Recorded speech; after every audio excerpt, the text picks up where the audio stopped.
இந்த பெருமாநல்லூர் பகுதியில் ஈட்டி வீரம்பாளையம் அந்த பகுதியில்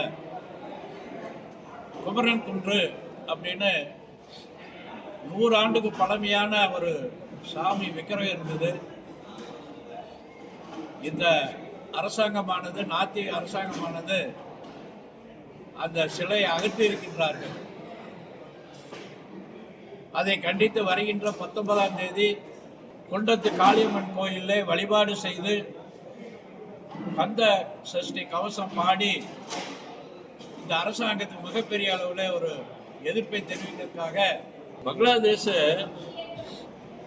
தொடர்ந்து வந்து அங்கே இந்துக்கள் மீது தாக்கம் தொடர்ந்து நடந்துட்டு இருக்குது. மத்திய அரசு கண்டனம் தெரிவிச்சிருக்காங்க.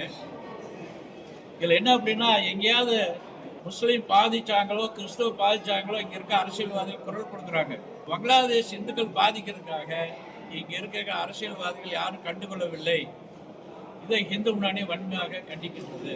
ஆனால் இந்துக்களுக்குள்ள ஒரு ஒற்றுமை இல்லைன்னு சொன்னீங்கல்லண்ணா, அது என்ன அடிப்படையில் அந்த மாதிரி சொன்னோம்? நமக்கு சமீபத்தில் நீலகிரி பார்லிமெண்ட்டுடைய எம்பி அவர்கள் இந்து அப்படின்னா சூத்திரன்னா மாதிரி சொன்னார். அவரை திரும்பவும் இந்துக்கள்லாம் ஓட்டு போட்டு தேர்ந்தெடுத்திருக்காங்க. அவர் இந்துன்னு சொல்றதுக்கு கேவலம் நினைக்கக்கூடிய ஆள இந்துக்கள் தான் ஓட்டு போட்டு தேர்ந்தெடுத்திருக்கின்றார்கள்.